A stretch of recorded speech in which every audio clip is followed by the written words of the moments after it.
Hey guys, Terragaze here. Basically, just want to talk to you maybe about a few things. I want to talk about Dead by Daylight. I want to give it kind of like a current game state analysis for someone who's just kind of an average player.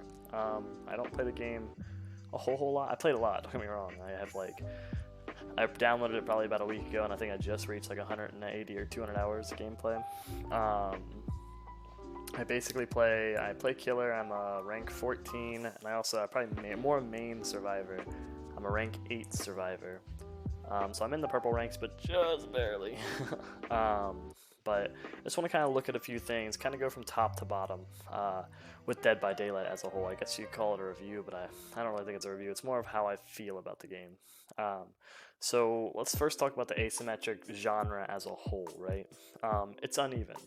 So by definition, this is going to be very hard. It's gonna be very hard to balance because you're already at an uneven game state to begin with. But on the plus side though, it's an incredibly unique game style. Like if it's something that I don't know, just something you don't see very often. Like I don't know. I mean, there's a few games out there. You know, you've got Death Garden, you've got Identity V, you've got this game as well, Dead by Daylight. It's very unique and up and coming. I feel like game style. It's been around for obviously a couple of years, but I feel like it's starting to kind of find its stride, I guess. Lastly, I kind of want to point out this in itself, it's going to be incredibly hard to balance, like as a whole. And I also want to kind of touch base on the PTB. I'm going to talk about the survivors and I'm going to talk about the killers, not exactly in that order, but I definitely want to talk about the PTB at the end as well. So let's go ahead and move on. Let's go ahead and go to the killers, right? Love them or hate them, the killers are gonna be in your games. They just are. Just because that's how the gameplay is. So they're gonna have the edge. They're gonna be in the thing trying to kill 4 of you guys, 4 of you, mind you. And you have to do it by hooking you multiple times. Generally 3 times is what death hook is. Obviously there's other things that can accelerate that.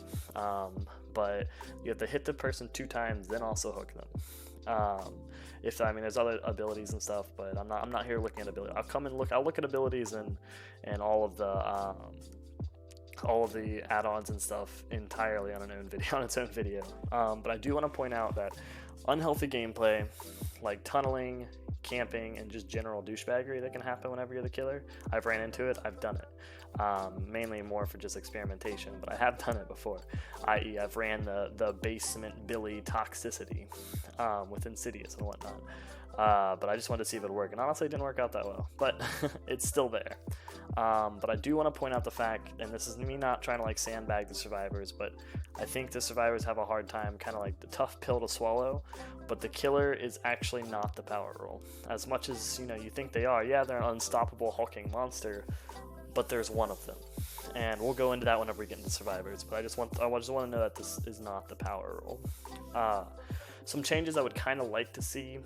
I would like to see maybe them punishing people who camping, because honestly, I'm not even going to try and sugarcoat it. Camping is hands down the worst, the most derailing playstyle for both the survivor and the killer. It's just not fun to be around. Whenever someone does something like that, not only is it not fun for the killer because they have to stand there and look at the hook, it's also not fun for the survivor because they're the one on that hook. You effectively have paused their game for both players, so it's not that fun. I would say it's more or less fun for the survivor. I think they should punish people who camp. I think somehow, I don't know exactly how, because people can play how they want to, and that's unfortunately how it is. It's just how it is. But maybe reduce their points, make them not be able to get points. Don't reward it with some items that kind of entice that gameplay. We should be trying to move away from it. I.e., there's borrowed time that the survivors can use, but if you have to use a perk on somebody, if you have to use a perk as a killer or survivor, as in it's something that you have to use, I think that's a fail in game state, because then that's already deleting that's deleting the whole point of being able to diversify and play the game how you want if you're forced to run into a couple perks, or if you're forced to run a couple add-ons because your killer or survivor you deemed it necessary. And there are some perks that are honestly a necessity from both sides. That is kind of unfortunate. So I think also the community needs to look at as a whole tunneling is not something that is impossible. Tunneling is not It's not, people who tunnel sometimes confuse getting hooked twice. That's them getting tunneled down and destroyed. That's not. Sometimes you're just in the bad place at the wrong time. So getting hooked twice just means that sometimes you got caught. Yeah, there is tunnelers. Don't get me wrong. People who tunnel can just totally obliterate you. And that's super, super annoying. And that's someone you can kind of tell when that's happening. But I think that tunneling is not. I think it's too loosely used. I think tunneling is someone who's just trying to get you 3 hooks, and that's it. They want you out of the game, and that can happen. It's a strategy, and that's something we can also move away from too. Maybe reduce points from that. Basically, that's the only way I can think about punishing is reducing the points, so the killer just doesn't get as much to score, even if he 4Ks you, because if he tunnels you or camps you, we can reduce his points, so it'll maybe deter him from doing that, elsewhere. Maybe have a cooldown timer on, like, you get half points on the same hook for like 5 minutes or 3 minutes. I don't know. 5 minutes is wrong. That's just a non. It's just an idea. But we're gonna go ahead and move on to the survivors. First and foremost, like I said before, this is the power roll. The survivors are easily the power roll, and let me tell you why. Teamwork, just period. The fact of the matter, especially when you're talking together, like on Discord or something like that, or any type of party. Teamwork is so strong. Fact of the matter is, there is 1 killer, there are 4 of you guys. The 4 people can easily do what they want to do against the 2. They can do pack mentality. They can bound up on the killer. They can do flashlight saves. They can block hooks. They can do stuff that just makes the game state slow and unfun. And you can have that opportunity. Mind you, yes, I know a lot of the arguments or counter arguments are, well, it's the only thing that we can do. Sure, but it's also, there's a fine line between doing it because it's the only thing you do and just trying to make the killer have a bad time.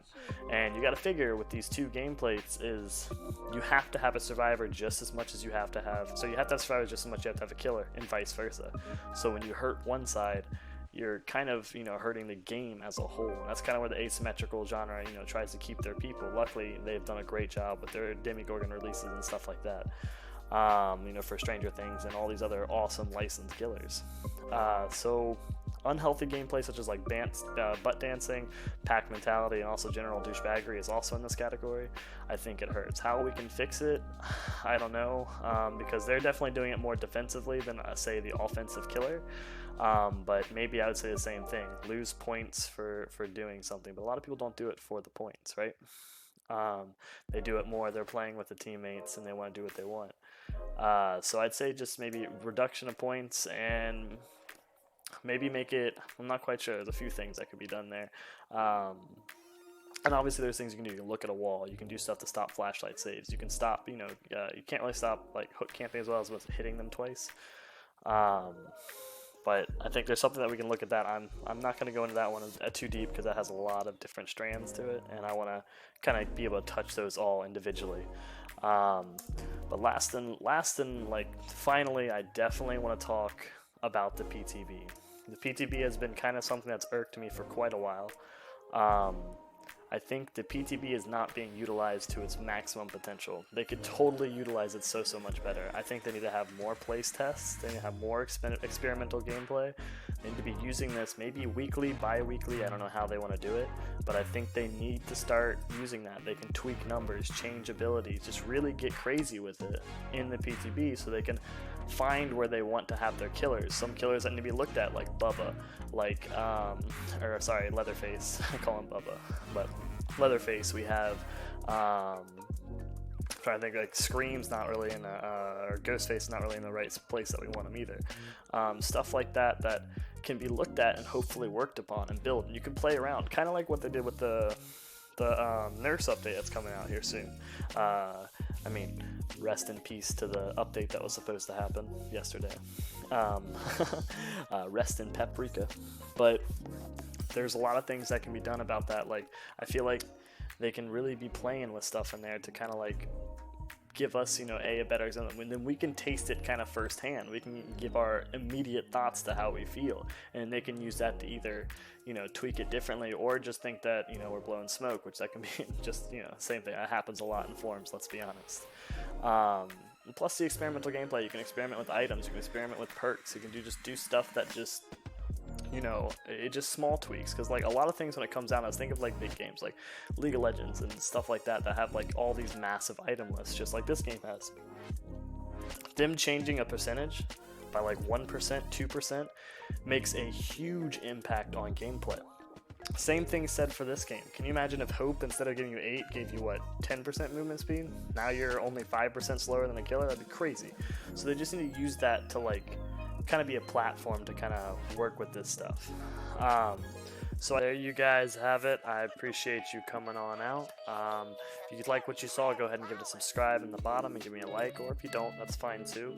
I also do Twitch, so we can go ahead and I'll put that link in the description as well. I have a Discord, Last of Us, so come out and join the Bambino Nation. Give me some ideas for some clips to make, and if you go ahead and comment down at the bottom, even if there's any other videos you want me to make, I can go ahead and try and do that. I'm kind of new to everything, but I'm just going to go ahead and let this video roll out, and just you can watch out. It's actually pretty much done, I think. I think I got like 2 more kills left.